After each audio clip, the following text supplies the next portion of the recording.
Hey, what's happening everybody? Rod J back again to take a look at another beer. Thanks for swinging by to check out another video.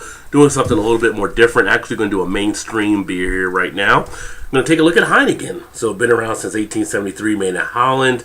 It is a lager, comes in at 5% ABV. Their website says 142 calories, and that's per a 12-ounce bottle, I believe. 11 carbs, flavor, smooth, nicely blended bitterness, clean finish, aroma, a shade of fruitiness, and I actually decided to pick up on a while back after seeing some of the commercials and realized I hadn't had a Heineken in a long time, and thought I'd just check it out and maybe do a quick review on it.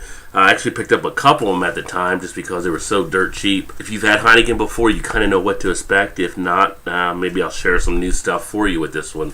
But this one actually, they do a good job. They put the date on the can, on the bottom of the can. It actually has a Best By date there, so Best By October 2017. So they are good about putting dates on there, it looks like. And on the back of the can, they just have information about the product and their family name, obviously. So like I said, since 1873. So if you see their commercials, they're all about kind of the family type thing. And as far as anything else, this is a 16-ounce can.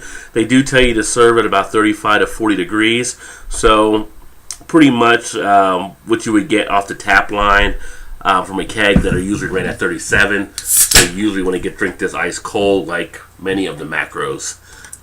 Let's go ahead and check it out.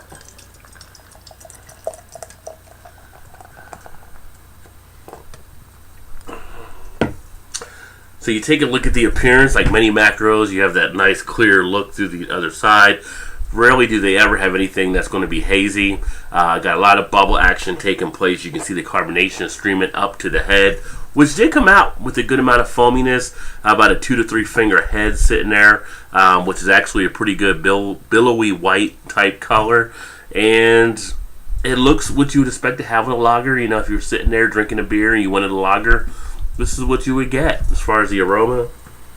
Now, I will say with the Heineken versus some of the other macros, I do get more of a sweetness out of it. And you do get a sense of some of the hops that are used. It's not as corny or ricey as some of the other macro type beers. And you do get a little bit of, like I said, that hops. So you're getting a little bit of a kind of, I want to say a piney type action, but different than what you would get on some of the craft beers. It's almost like a little more of an earthy type pininess. But the beer itself smells decent enough. You take that nice taste of it. It actually has kind of a saltiness texture. It hits the tongue very nicely. You don't have a lot of bitterness with this one. It actually goes down pretty easily. No harshness really on the back end. You get that initial tip of the tongue of some of that bite. But what I like about it is that kind of salty quality. This is something that would go good with, you know, standard like bar food fare, like your brats or hot dogs, some of your meats, even stuff like if you're just snacking on jerky or something.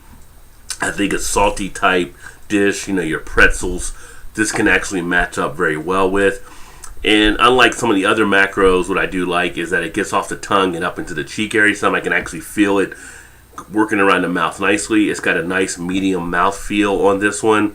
Not very heavy. You can easily session through these, which a lot of people do. They'll grab a 6-pack of these ones or a 4-pack of the 16, however you want to work it out. But it does leave a nice crisp break on the finish. So it does leave a little bit of a refreshing type quality at the end. And like I said, it does go down pretty much kind of easy. Carbonation is not too heavy on this one. So there's a reason they've been around since 1873. But this, again, is Heineken. And if you've had it before, which you have probably, you know, put some comments in the comment section. Let me know what you think about it. You know, is this kind of one of the macros you usually drink? Or is there another macro you have a favorite of? Obviously, a lot of people like Bud and Miller and all that. But I think for me, if I had to choose one of the macros that was like one of the decent top of the macros, I think Heineken might be that one of the ones I would actually look at. But all in all, not bad, pretty decent. So there you have it. Thanks again for swinging by. Check out another video. Appreciate your time, and I look forward to catching you on the next one. Now, usually I say keep drinking good craft beers, and that's definitely what you want to do. But sometimes it's not bad to go back and visit some of the other ones that may not fit in that criteria. You may find something that you may enjoy once in a while, like a Heineken. With that all being said, cheers.